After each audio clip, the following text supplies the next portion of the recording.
And we will start with Robert from the University of Toronto.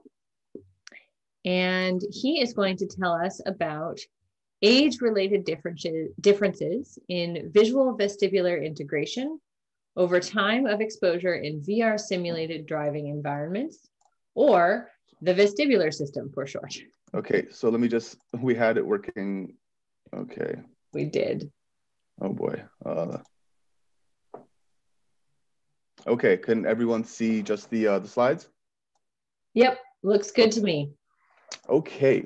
Here we go. Everyone. I will hold up I'll hold up a 3-minute warning when you've got 3 minutes left. Okay, perfect. Great. So, hello everyone. My name is Robert Nowosielski, and I am a PhD candidate from the University of Toronto. Thank you for giving me an opportunity to share my PhD work with you, titled Age-Related Differences in Visual-Vestibular Integration Over Time of Exposure in VR Simulated Driving Environments. It's quite the mouthful. So, it's a beautiful sunny afternoon as you drive your car up to the cottage. Captivated by the rugged Canadian landscape, you miss a sign telling you to reduce your speed. Suddenly, you encounter a valley and you get a sinking feeling as you reactively reduce your speed. You are driving too fast.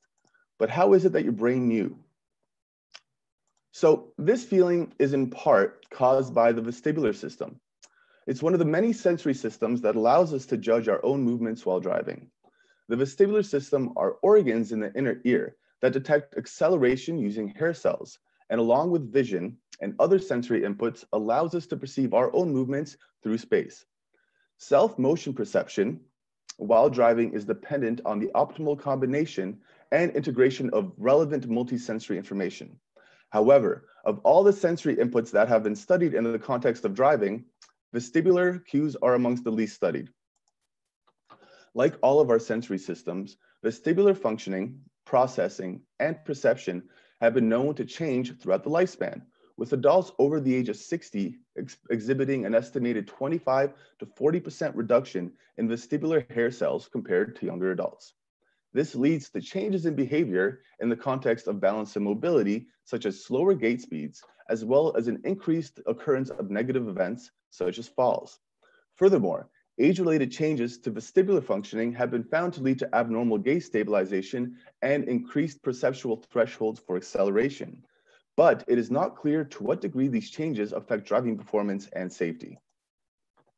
There are also age-related changes to the way we integrate information across the sensory systems. Specifically, older adults demonstrate larger performance gains compared to younger adults on tasks where information is presented via more than one sensory input, for example, seeing and hearing an object, compared to just one sensory input alone, for example, seeing an object. This heightened multisensory integration may be a compensatory mechanism for reduced acuity across the sensory systems with age. Furthermore, while older adults exhibit more errors and greater variability in performance when learning new tasks than younger adults, they can improve at a greater rate than younger adults over time of exposure. This suggests that older adults may demonstrate greater improvements as they adapt to a simulated driver task, but it is not clear what the magnitude of this improvement can be. Therefore, it is important to study vestibular function in the context of driving in order to understand how these changes can influence driver safety and performance, especially now, as adults over the age of 65 are quickly becoming one of Canada's largest demographic groups, making up to 20% of the population within the next 10 years. Maintaining mobility in older age is critical, as over 55% of adults over the age of 80 continue to drive. However, older adults have a 3 times higher likelihood of being involved in a collision, and it's important to understand the role that changing vestibular functioning plays into this. Therefore, in order to understand how age-related changes in vestibular functioning affect driving performance, we have 2 main objectives. The first, how does the addition of different kinds of motion affect older and younger adults differently in a driving task? And 2, how does driving performance change over time of exposure to the driving task in younger and older adults? We recruited 34 healthy younger adults aged 18 to 35 and 30 healthy older adults aged 65 and above, with no diagnosed vestibular disorders. All participants went through a series of baseline sensory tests before going to the experimental procedures in order to make sure that, that there were no differences in vestibular functioning between groups. This experiment was conducted at Kite's driver lab, pictured above, which consists of a real car surrounded by 360-degree projection screens on top of a turntable, placed on a 6 degree of freedom motion platform.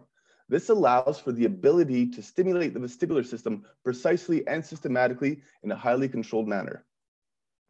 I programmed and designed 3 15-minute drives that participants drove through while following the rules of the road.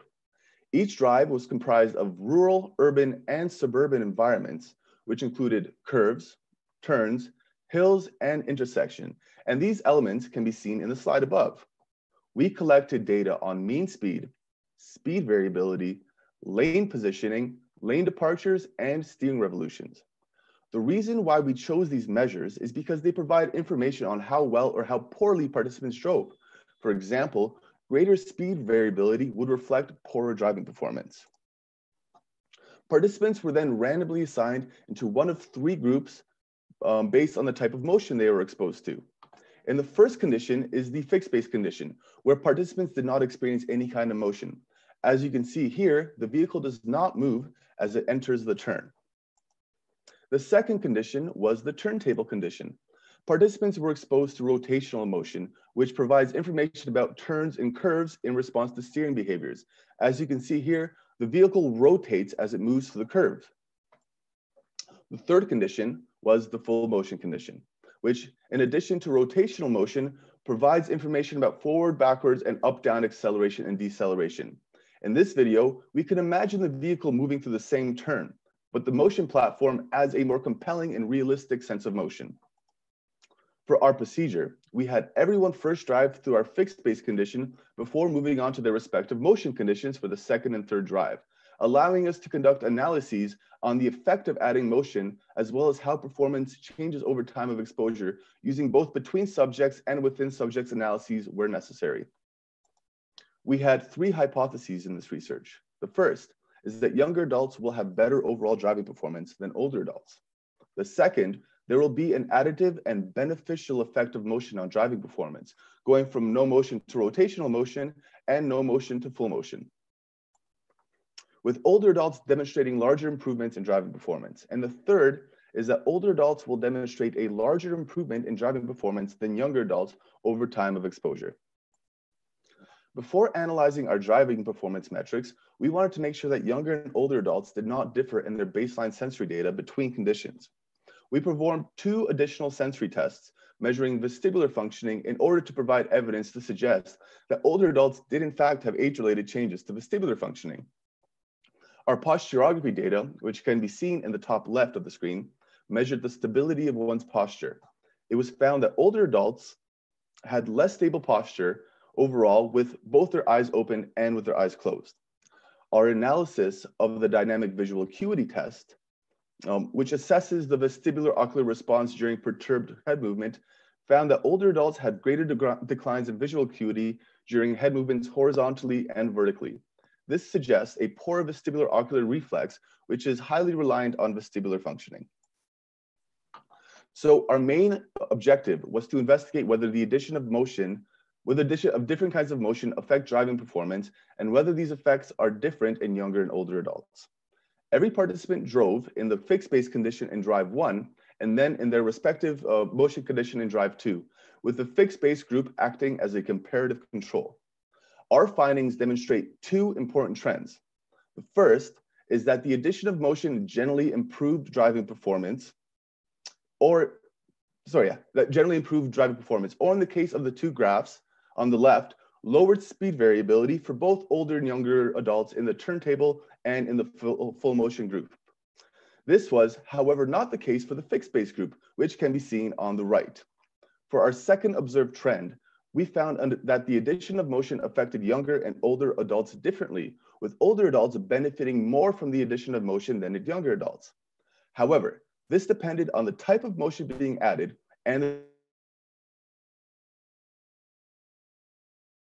exhibited greater relative improvements for speed variability, lane departures, and steering revolutions. While in the case of full motion, older adults exhibited greater relative improvements in lane departures and steering revolution. And both of these cases illustrate that older adults benefited more from the addition of motion than did younger adults. Our final objective was to determine how driving performance changes over time in older and younger adults.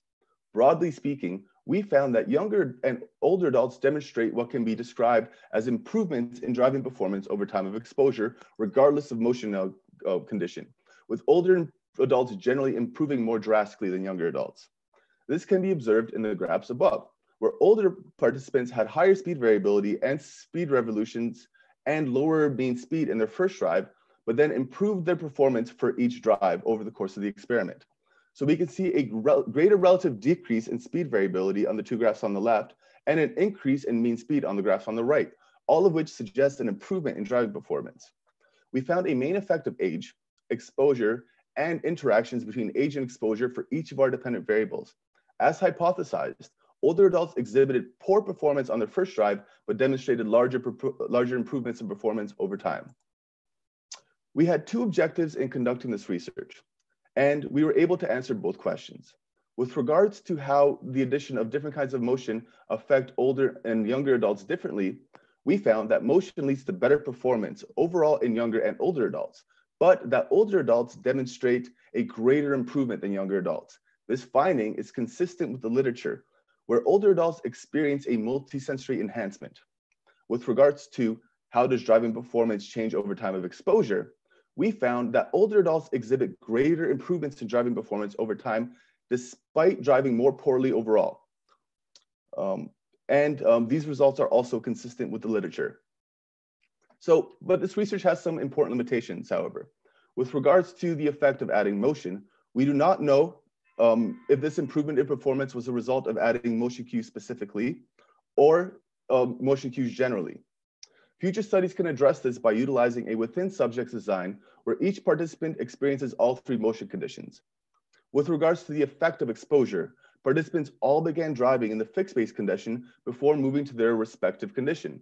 So there's a confound of motion. There couldn't be a confound of motion despite it not being significant. Future studies can utilize a fully between subjects design where participants only drive in their respective motion condition in order to see how motion and exposure interact. So I'd like to thank you all for your time. I'd like to give a special thanks to my co-advisors, Dr. Bruce Haycock and Dr. Bayran Keshevars, and my primary advisor, Dr. Jennifer Campos. Also to my research assistants, Catherine and Gayatri, and to Dr. Jeff Fernie for funding this research with a CIHR impact grant. Thank you very much. Fabulous. Thank you, Robert. And because we cannot applaud in Zoom, please drop a word of praise in the chat if you enjoyed the talk. So we have time for a couple questions here. Should I stop sharing? Sorry? Should I stop sharing? That's okay. Good. Yeah, great. Perfect. So the first question is from Carly Sombrick. And the question is, do you think that older adults' slower improvement is related to general learning impairments? Yeah, so we do find evidence for older adults having learning impairments, and that what we might actually be seeing is a very quick adaptation to the simulator in younger adults. So they might be adapting very, very quickly. While in the case of older adults, because of these impairments, we're seeing a larger trend, but it might just be that this is a delayed learning effect. So that might be one of the ways that we could interpret this research. Great, thanks. Do we have any other questions for Robert before we move on? Can I ask a quick question if we don't have any?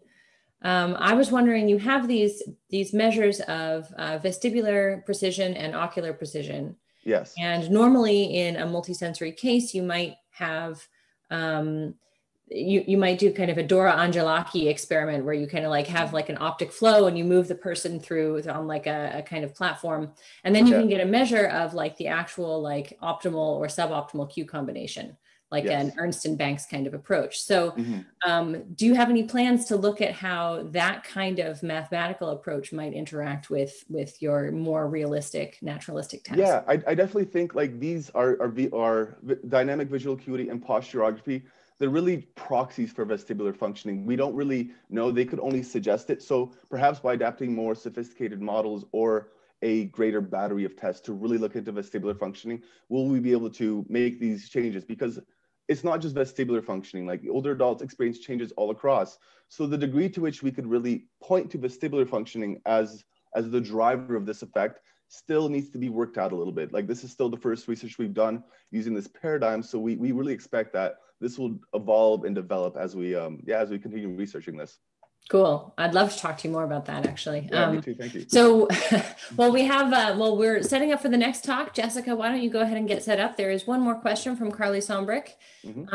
Do younger adults with no motion act similarly to older with motion? And so, Jessica, as you get set up, let's answer this question. So what we found was that in the no motion condition, the driving metrics were similar. Younger adults still generally drove better, but we really find these bigger differences in interactions in the two motion conditions. So yes, there was a slight, but it wasn't necessarily for all of them. For example, with our speed variability measures, we found that there was no difference between the two. However, we had so many variables and so many ways of looking at them that I really only wanted to highlight the ones that really exemplify these effects.